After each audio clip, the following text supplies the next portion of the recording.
Okay, so we have thus far, last year, we talked about Pinocchio. What does it take to be real? We talked about Peter Pan, why you have to grow up. And we talked about the Lion King. What does it take to be a good king? Tonight, we're going to start Beauty and the Beast. This will likely take 3 weeks. We'll find out more specifically. But has anybody not seen the 1991 Disney Beauty and the Beast? Okay, lame, but all right. So homework this week. Go home and watch it on Disney Plus. Fair enough. Give it a rewatch after tonight. It's quite good. But the reason we're going to look at this, there's a lot of stuff here that is really worth paying attention to. But The Lion King is kind of a prototypical hero story. If we were talking about something else, a hero story in particular is like Luke Skywalker in the original Star Wars trilogy. There's a call to adventure. He has to go out and he has to be led around by a wise old man and learn to embrace some skill sets, face some adversity, ultimately overcome, and face major temptation and training and stuff. Well, The Lion King is kind of like that as well. It is Simba can't wait to be king, but he's also young and stupid. So he has to actually go out and learn what it is to grow up by coming around and taking responsibility for the kingdom that he runs away from. It's no different than Pinocchio. If you're going to be more than an empty-headed puppet, you're going to have to descend into the underworld and save your father from the belly of a whale. That's the story. Well, Beauty and the Beast isn't that particular story per se. Beauty and the Beast is a female hero's journey, a heroine journey. And as it turns out, psychologists have examined the male hero tropes, and that's Luke Skywalker, and that's Iron Man, and that's Superman, and all these guys. But what are the female heroine tropes? And the female heroine tropes can be boiled down to this story, Beauty and the Beast, which can be summarized as this. A woman, she falls in love with a beastly man and she tames him. So there are 5 categories of dudes, that monstrous beast that women boil their stories down to. Vampire, werewolf, and hence you get Twilight, and all the other Vampire Diaries and all the other stuff, right? So 2 beasts, vampires and werewolves. Pirates, as in Jack Sparrow or Will Turner in Pirates of the Caribbean. Billionaire, and although you're probably too young to understand it, 50 Shades of Grey is that. Or the 5th and final one is surgeon. Now, see, Logan, you had a confused look on your face, but you have to think about, what does it take to actually want to cut into people? You actually kind of have to have a bit of a screw loose in your head. And there's something dangerous about the notion that says, I want to cut into people. And that danger and taming that danger is fundamentally attractive to the female heroine. Just as going out and taming a werewolf or a vampire, or teaching it to love, teaching a monster to love. Beauty and the Beast, that is the female quintessential heroine story. That's how women think. And if you understand this, you have to understand, if you're going to be a man, you need to learn to be an absolute beast. A worthwhile man is a dangerous man. And you must learn to incorporate your dangerous aspects and your anger, and that's what we're going to talk about with Beast,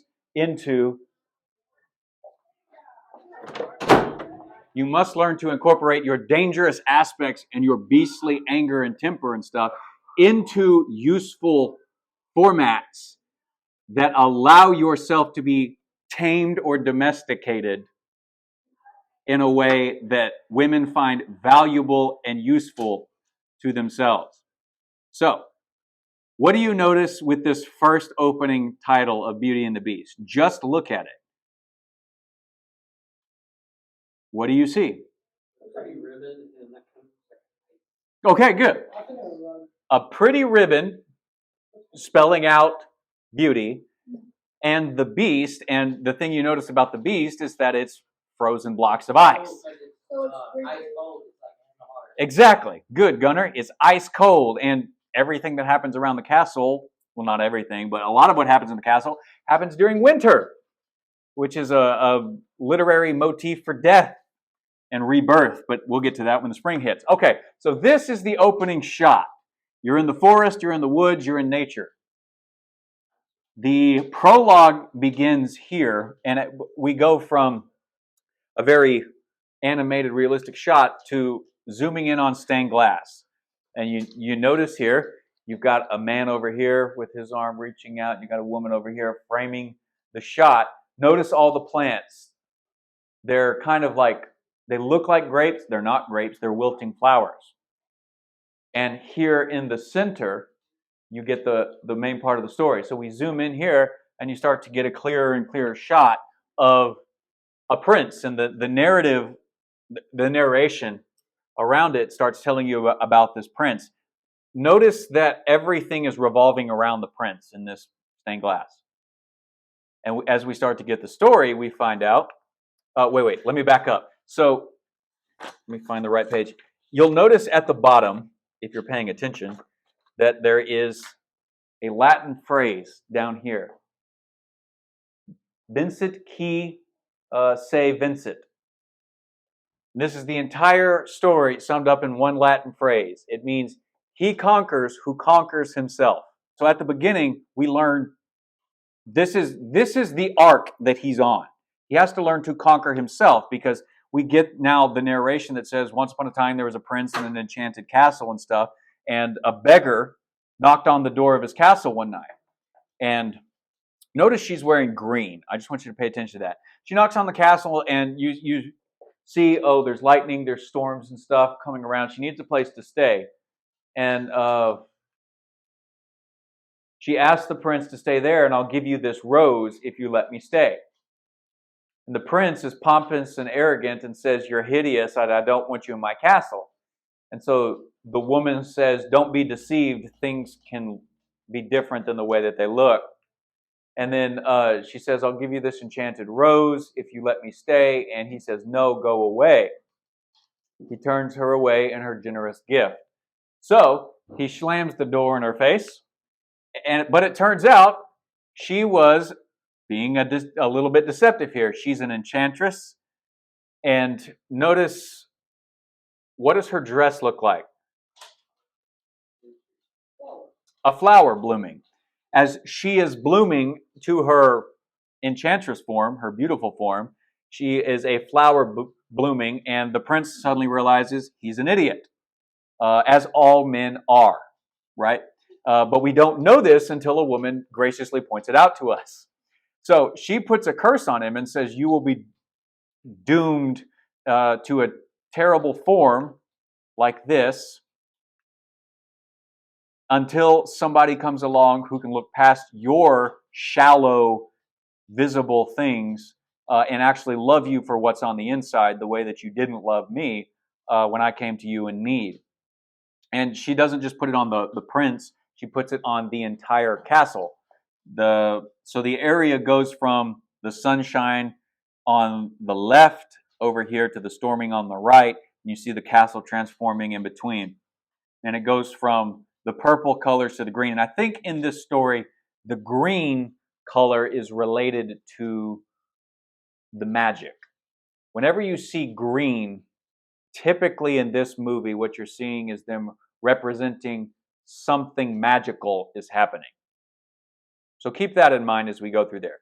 The colors of red, blue, green, and yellow are your primary colors, obviously, and they all tend to represent one thing specific in this movie. And so we go from the stained glass to actual animation again. And we see a shot of the prince as he was, but now he's a beast, and he rips the print picture apart. So we see him wallowing in his disgust of himself. And the camera's zooming in on the magical rose, and we hear that he has until his 21st year, either meaning his 21st birthday or just he has 21 years, who knows, before the flower wilts. And you also see this mirror. There's a mirror motif that goes throughout this. We'll talk about that when we meet one of the characters before. But what are mirrors typically used for? Seeing yourself. But the narrator says he stays locked inside of his castle, mostly by his own choice because he's so hideous he doesn't want to be seen by other people. And his only way to view the external world is through this enchanted mirror. So his mirror actually can show him anyone he wants to see. I'm sure it can show him himself too, but he has all of this until this glowing little rose wilts. His castle is now turned into a dirty, disgusting, grimy place. And then, boom, we get a new place. And who's that coming out of the house? Belle. And what does her name mean? Beauty. It is, I guess, French for beauty, I'm assuming. I mean, they're in France. They make that pretty clear in the overture. So let's talk as we go through about the overture. She's walking around. She goes over this little bridge and she starts singing. And I got a little bit of the lyrics here for the overture because I want to keep some of this in mind. It's a quiet village, every day like the one before. Little town full of people walking up to say bonjour, and then everybody starts saying bonjour, hello in France. And so she's walking through this town, and she walks past this guy and immediately starts to engage him about the book that she's reading. Oh, I just read this. It's the baker. I just read this wonderful book, and he has no interest in this. Where are you off to today? I'm off to the bookstore. And of course, it's very obvious from the beginning that she doesn't fit into this town. She's singing about life outside of this town. Her phrase is, there must be more than this provincial life, meaning there must be more than just what I'm seeing and experiencing here in France. As she's going through and saying all of this to herself out loud, the women are talking. Look, there goes that girl, is strange, no question, dazed and distracted, can't you tell? Never part of any crowd, because her head's up on some cloud, no denying she's a funny girl, that Belle. So they think she's odd, she doesn't fit in because she's actually thinking instead of just living through all of this. And then, of course, she's not the only beauty, and when this butcher guy tries to flirt with that girl, he gets hit on the head. So, and Belle's wandering around. She's going to the bookshop. She says, good morning. I've come to return this book. Finished already? Oh, I couldn't put it down. Have you got anything new? He says, not since yesterday. She says, oh, that's all right. I'll borrow this one. And she pulls out a book. And she says, but you've already read that one twice. Well, it's my favorite. And she says, far off places, daring sword fights, magic spells, and a prince in disguise. So she's saying her favorite story is the story she's about to live out. She doesn't know that yet, but that's in the business we call that foreshadowing. So, and she takes the book. Well, actually, he says, well, if you love it that much, it's yours. This is your book now. Congratulations. He says, no, I can't take it from you. She says, no, I insist. And as she goes off with the book, more people are talking. She takes the book to the fountain, and this is a great motif. This is something I didn't pick up on until I was rewatching it and screenshotting all these slides. She starts to tell a portion of the story to the sheep. She's already tried to engage the baker with her book. They have no interest in it. The people don't. This is a metaphor for people being sheeple. You don't want to be a sheeple and just following the crowds. But the fact that she's trying to engage the animals now is trying to tell us the people are basically animalistic. They have no concern for deep thought the way Belle does. Belle is set apart not because of her beauty, but because of her brains. She just happens to be hot. So she tries to tell the sheep, hey, this is my favorite part of the story. What does she say? Isn't this amazing? It's my favorite part because you'll see, here's where she meets Prince Charming, but she won't discover that it's him till chapter 3. She's laying out more and more what's going to be her own story. This is, in old music, this is the overture. It summarizes everything you're going to tell the audience throughout it. If you look closely in this picture, she's wearing the blue dress that Belle is wearing. That's Prince Charming. That's Prince Charming's castle we've already seen from the stained glass. And then it says La Princesse Charmante down there. And then the lamb takes a bite out of the book because they're sheeple. And these are kind of pseudo pictures of Miss Pot and Lumiere, who, once they turn back to human, they look remarkably like these people except with hair. These are the shallow versions of the people she's going to meet in the castle. They don't care about anything but looks and people's opinions. Belle can see past looks and people's opinions. That's what makes her a heroine. Not the drug, just, a better person than the sheeple. Okay? And I think it's this woman here trying on the hat that says, now it's no wonder that her name means beauty. Her looks have no parallel. But behind that fair facade, I'm afraid she's rather odd. Very different from the rest of us. She's nothing like the rest of us. Yes, different from the rest of us is Belle. So as they're singing that and Belle's moving through town, the camera kind of pans up to the sky. And now we see a flock of birds flying through the heavens. And then, one gets shot. One falls down. And we see this new character. And he doesn't catch the duck.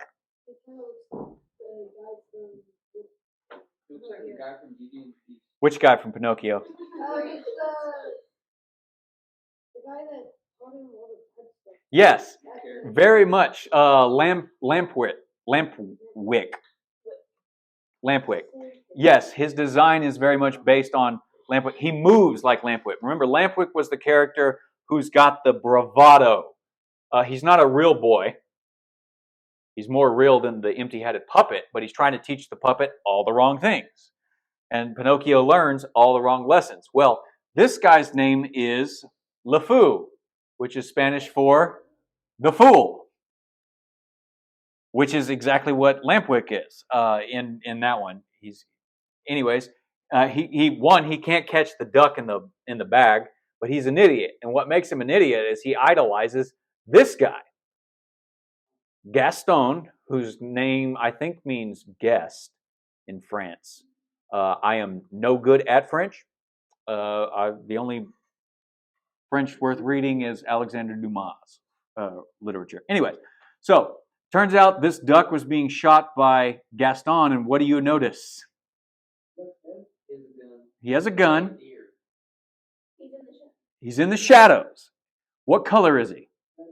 What other colors have we seen red people be in these previous stories? Sure, but what other characters? The stagecoach driver, and in Peter Pan, who's covered in red? Captain Hook. Gaston is wearing the prototypical Disney villain color, and as Harley, I think it was you correctly said, he's standing in the shadows. Le Fou comes over and he says, I got it, Gaston. Wow, you didn't miss a shot, Gaston. You're the greatest hunter in the world. Gaston says, I know. Le Fou says, no beast alive stands a chance against you. Gee, I wonder if he's foreshadowing something. And no girl, for that matter. Gaston says, it's true, Le Fou, and I've got my sights on that one. And as he's saying this and he's walking through and he says, yes, I've got my sights set on this one. What is he pointing? The gun. And he's pointing the gun at Belle. He's a hunter. Men like to hunt. And what do men like to hunt most? Women. Ladies, do not let men treat you like a conquest. Because men think like women, are their conquest. And the more women they can conquer or hunt, the more worthy or manly they're going to be. But here's the thing about Gaston. He is a complete and utter narcissist. Oh, you're the best shot in the world. I know. No beast stands alive against you. Oh, it's true. Yeah, the most beautiful girl in town. She's the one, the lucky one I'm going to marry. And LeFou says, but she's the most beautiful girl in town. Gaston interrupts. LeFou says, I know, but, and Gaston says, that makes her the best. And don't I deserve the best? And the fool says, of course you do. So, and then Gaston goes around and says, don't I deserve the best? Oh, of course you do. And she says, right from the moment when I met her, I saw her, I said she's gorgeous and I fell. Here in town, there's only she who is as beautiful as me. So I'm making plans to woo and marry Belle. So, what is Gaston? What type of villain is he? He's a narcissist. And you see that right from the beginning. And pay attention to this, what I said about mirrors. He can't walk past a mirror without falling in love with himself. He will pass a mirror a couple of times, and he will always stop and check himself out. And Belle walks right past him. She has no interest in this because women may like confidence and because they like strength. Femininity responds to masculinity. Masculinity is strength.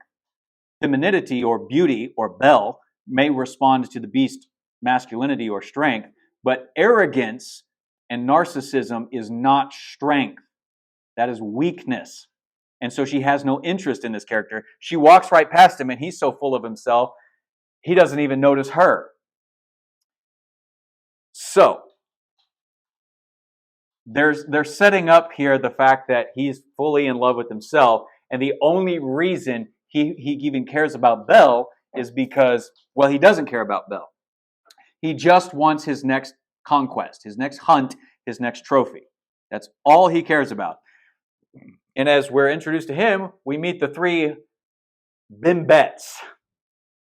And in case you're missing the metaphor here, that's a well they're standing on. And yeah, as they're fawning over Gaston, they slip in a very sexual metaphor here with the well. Gaston doesn't care or have any interest in them because he's off for the hunt. The bimbos, actually, the bimbettes, are actually what they're called in the script, by the way. That's why I'm using the term. Look, there he goes. Isn't he dreamy? Monsieur Gaston. Oh, he's so cute. Be still my heart. I'm hardly breathing. He's such a tall, dark, strong, and handsome brute. So they call him a brute, and that's all he is. Belle sings, there must be more than this provincial life. Gaston says, just watch, I'm going to make Belle my wife, and all the people are singing, she's just so strange, she's just so funny, she's a beauty, but a funny girl. She really is a funny girl, that Belle. And so they're paying attention to her, and then the song stops. And then Gaston shows up and actually starts talking to Belle. And he says very not good things, because what he says here is he takes the book away from Belle and he says, there's no pictures in this. Look, Belle, you can't keep reading.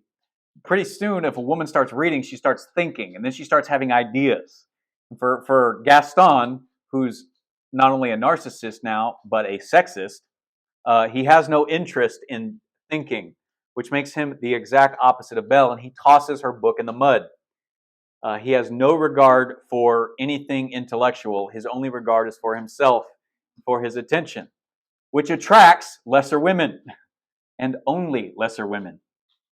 Just because you can get even a good-looking woman does not make you a worthwhile man. And she starts trying to tell him about the book, and she's like, ugh, that's a terrible thing. You don't need to be thinking. You're a woman. And so he's deeply, deeply sexist, built by his narcissism. And he basically hits on her and says, hey, don't you want to be my wife, essentially? And she's shocked, and she basically says no. She starts walking away, leaving Gaston there with the fool. And then the fool basically makes fun of her father and says, "Your dad's just an old crackpot, crazy man." And Gaston laughs about it, but then he stops when all of a sudden, Belle reprimands him for it and says, "Don't make fun of my father. He's a genius. He's brilliant. He's a good man." And so Gaston's like, "Yeah, don't do that." Knocks his LeFou over the head with it, and then the house behind her explodes.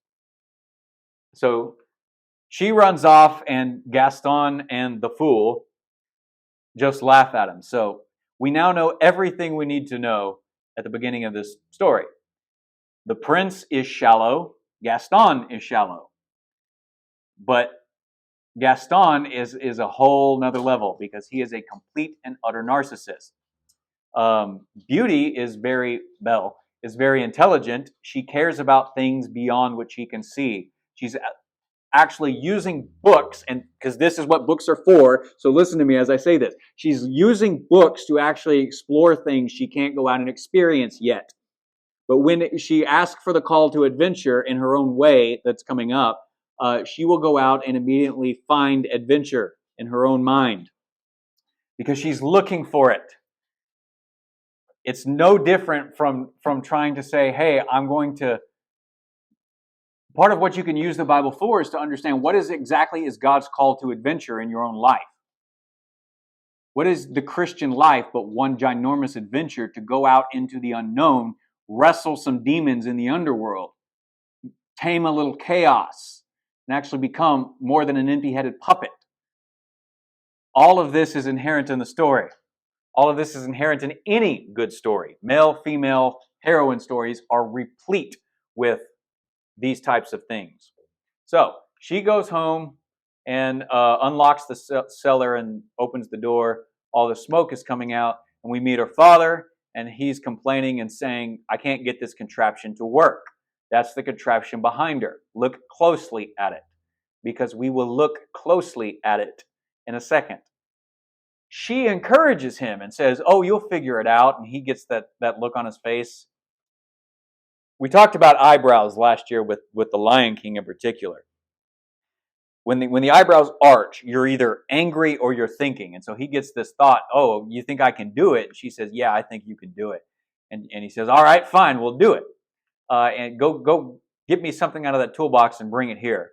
And as she's collecting the tool, she says, "Dad, do you think I'm strange?" He pops out from behind him and says, "Strange? Why would you think that?" And she says, "Well, the town people were just singing a song about how strange I am, and I guess I'm a little down about it." But he uses the tool she gives him to start getting the machine fixed. What do you notice about the machine? It's there to cut wood. That's the obvious thing. Let's zoom in a little closer. What do you see? Okay, household items. He's using stuff that's in the castle. Good. These are foreshadowings of the castle. You have a clock, a teapot, and a candlestick. There's the clock. I mean, it's not a clock here. It's a chair, but you see, it's structured. It looks exactly like Cogsworth. The teapot, of course, is Mrs. Potts, and this is Lumiere. The point is to say this: if you're going to figure out and solve your problem, you're going to need these three things. What does it take for Belle and the Beast to actually get together? Lumiere, Mrs. Potts, and Cogsworth are all going to have to be involved, and they're going to have to do some meddling behind the scenes here. That's the point of what's being set up here. If you want to solve your problem, you're going to need three things. And so they told us this ahead of time. It gets to working. He says, "Eureka, I'm going to win first prize at the invention contest." And then he gets hit in the head with a flying piece of wood. So the device works now, and so Belle says, "Congratulations, it's going to go," and he takes it off into the unknown, to an invention fair thing that he says he's going to. So now he's moving off into the wide world and the unknown. So we get this shot of the world out there beyond this providential little town that we've just been singing about and been introduced to. But Belle's not going with him. She's going to stick around with her face in a book. Good for her. Woman after my own heart. So, of his name is Maurice. The horse's name is Felipe. This is the horse, Felipe. In Greek, that would be brotherly or brother. In France, I think it means horse lover. So he's crossing a bridge here, and then as soon as he crosses the bridge, he's entering dark space. He is lost. He doesn't know where he's at. He's literally at a crossroads. And as he sees the crossroads, there are two options. There is a dark, winding tunnel. The horse looks at that and shakes its head. Then Felipe looks over and he sees a much lighter course and he says, yeah, that's good. And he starts moving that direction, and Maurice pulls him back the other way and makes him go down the dark, winding road. He says this is a shortcut. So, things have now, he crosses the bridge. So he's crossing into chaos. He's crossing the water, the way that the Israelites crossed the Red Sea, crossed the Jordan River, and enter the Promised Land. This is the opposite of that. He's leaving the Promised Land and crossing into where? Where is he going? In motifs, in mythology, where is he entering? The same place Pinocchio has to go, the same place Pride Rock turns into. You have to go down where? The underworld. Very good. He's entering the underworld, metaphysically speaking here. And when you're entering the underworld, what should you expect to encounter but this beast that runs across this shot? This thing shoots out across the screen, and it took me forever to get this right because it happened so fast to get this shot so that you could see a big silhouette hellhound. No, that's a good boy. But this is not a good boy. You're entering the underworld. You should expect demon spawn. And so as we're introduced to the fact that that there are wild beasts out there, he knocks a tree and more demonic little entities fly out. They scare the horse, Felipe. The horse runs off and very nearly off a cliff. He manages to pull him back before he actually dives into the depths of the underworld, but he drops his only light. It goes up in flame, like a pillar of fire. The light goes out and the horse runs off. Now that the light is out, the only protection that he had from the hellhounds, no, I wasn't talking about you, Mac. The hellhounds now sense the weakness. Their prey is ready because what else are you going to experience in the underworld?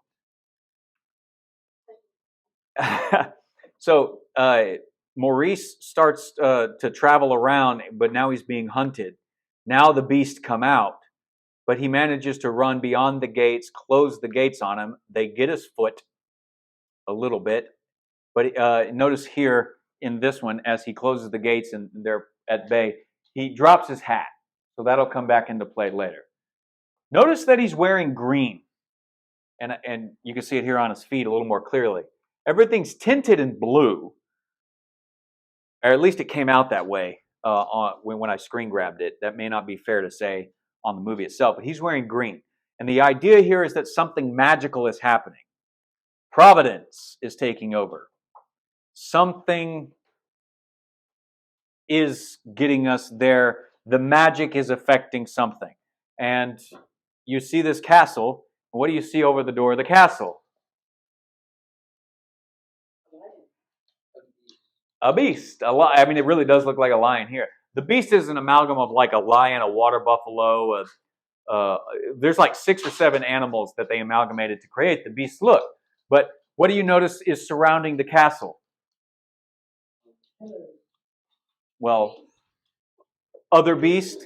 These are actually early concept designs for what the beasts look like, but they're demons. And look, a dragon. I wonder what dragons symbolize. What do dragons symbolize in most mythologies? What do dragons symbolize in the Bible? They're there. Serpents. Serpents are forms of dragons. And what did the celestial serpent represent? What is he unleashing or trying to unleash in Genesis 3? Chaos. The Eden was set up so that it would be a place where chaos was outside the garden. But dragons are symbolic beasts where they let chaos in. And so what we're getting at here is that you've crossed the threshold into the underworld and you've come to the gates of hell. And when you come to the gates of hell, chaos is there. And the great tower looms over it. And now the weather starts. And so things are going from bad to worse. He has to get inside. He may be safe from the hell beast. He's not safe from the elements. So he starts banging on the door. The door opens. He goes inside. He sees more demon pillars, but a big open archway. And here we're going to see a couple of new characters. As he's walking around saying, hello, is anyone there? Over his shoulder, we see a clock and a candlestick. And we zoom in. The candlestick opens its eyes. Didn't know candlesticks could do that. And then they start talking to each other. And it turns out that the candlestick is actually very French, yes? But the timepiece here is very proper English for some reason. He lives in France, but he's an Englishman. Anyways, the candlestick says, oh, but he is a poor traveler. He's lost in the woods. We must help him. And Cogsworth says, no, so he burns him. Yes, and then the man he hears the voices and he picks up the candlestick. He's looking around until finally he says, hello. It makes it known, hey, we're the ones talking here. And he's an inventor, so he doesn't realize that it's an enchantment. Belle's going to figure that out all on her own because she's intelligent. And Lumiere and Cogsworth introduce themselves to him, and Lumiere says, come warm yourselves by the fire. And as they're walking away, another silhouetted hell beast zooms across exactly like those wolves did before.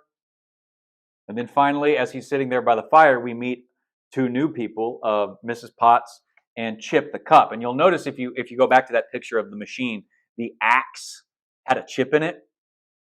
And Chip the Cup has the same chip. He's the one who drives the machine to bust Belle and her dad out of the thing later on. So I don't have any slides of that. I'm going to skip that, but I just wanted to mention that. Even Chip is a part of the machine they need to actually achieve the goal the story is driving towards. It's all there. Good stories don't waste words. Good visual storytelling mediums don't waste shots and visual representation. So while things are good here, you have to remember you're in the underworld. But things might be cozy around the fire, but all of a sudden, boom, the doors slam open and disturbing wind busts in. How do we know it's disturbing? Because look at the candlestick. The candlestick is freaked out, yes? Oh no, what are we going to do? And the fire goes out. Oh, crap.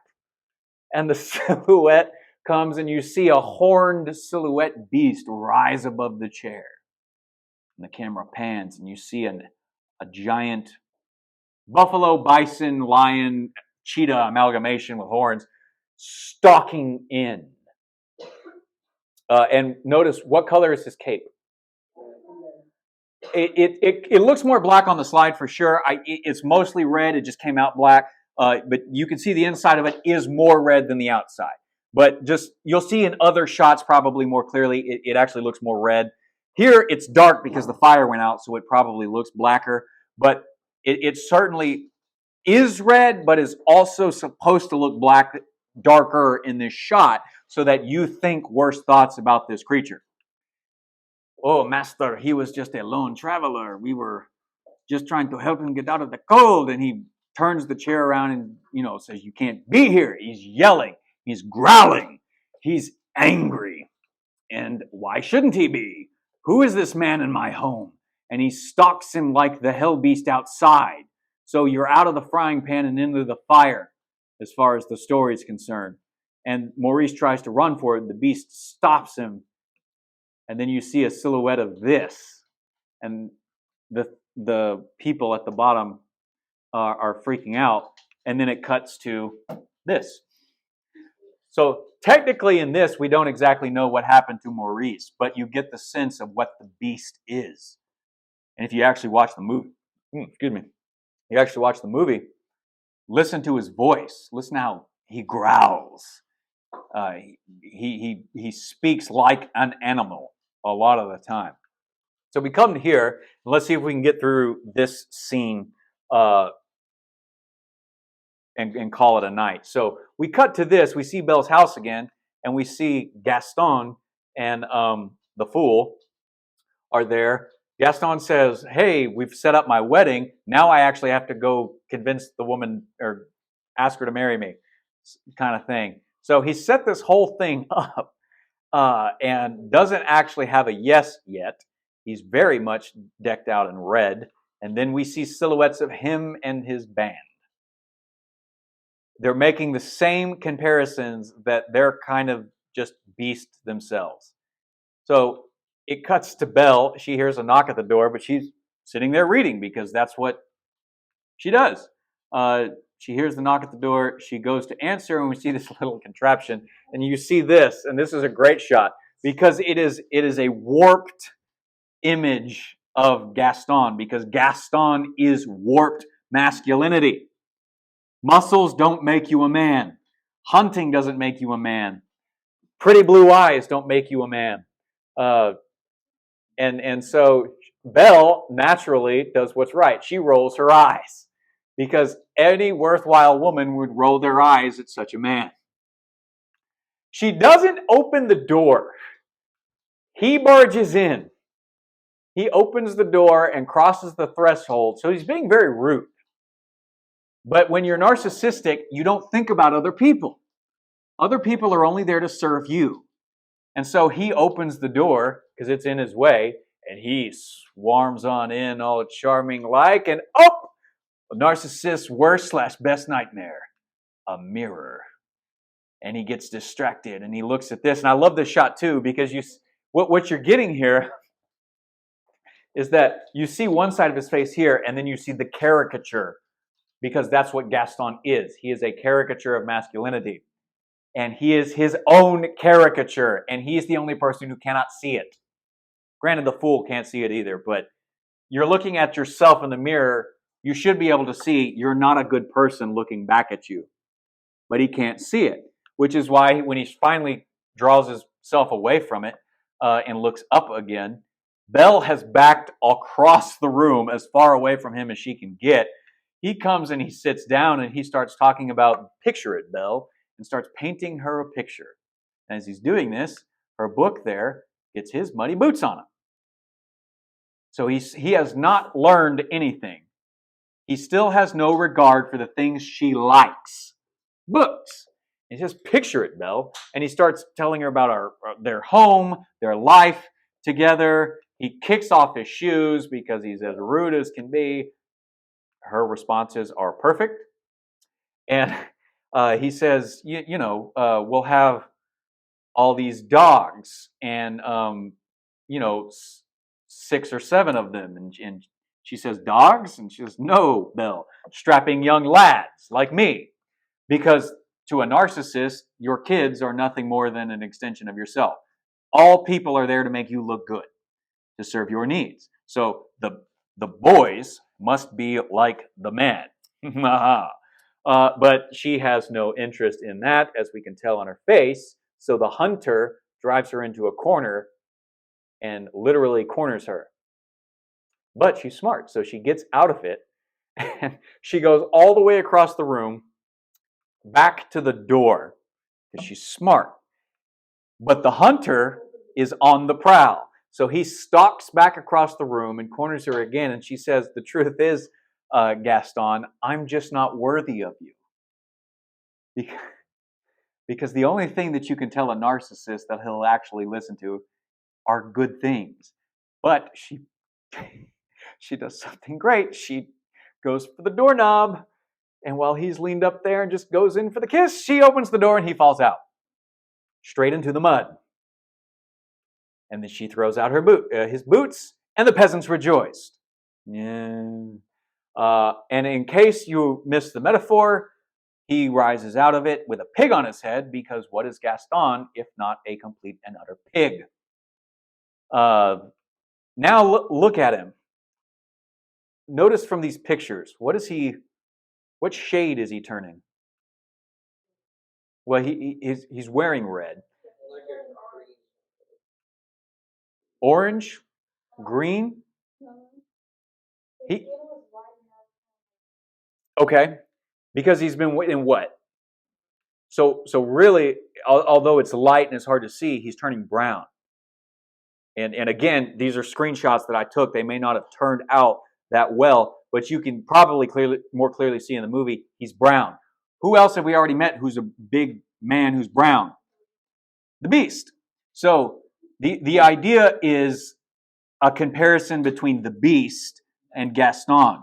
Gaston is descending away from manhood into animalistic tendencies.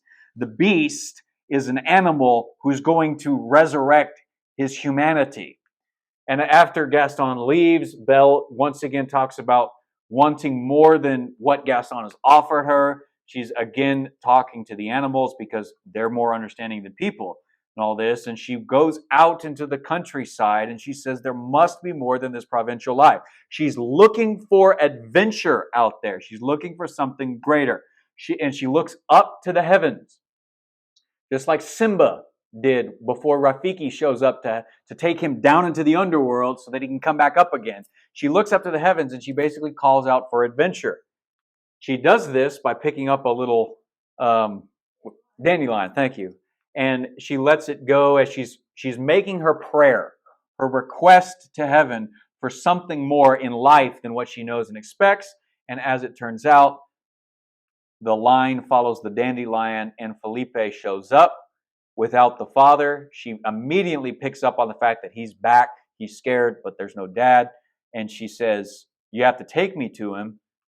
And so she comes to the gates of the underworld looking for her father. She does exactly what Pinocchio does in her own way. We'll stop there for tonight and we'll pick it up with her meeting with the Beast next week.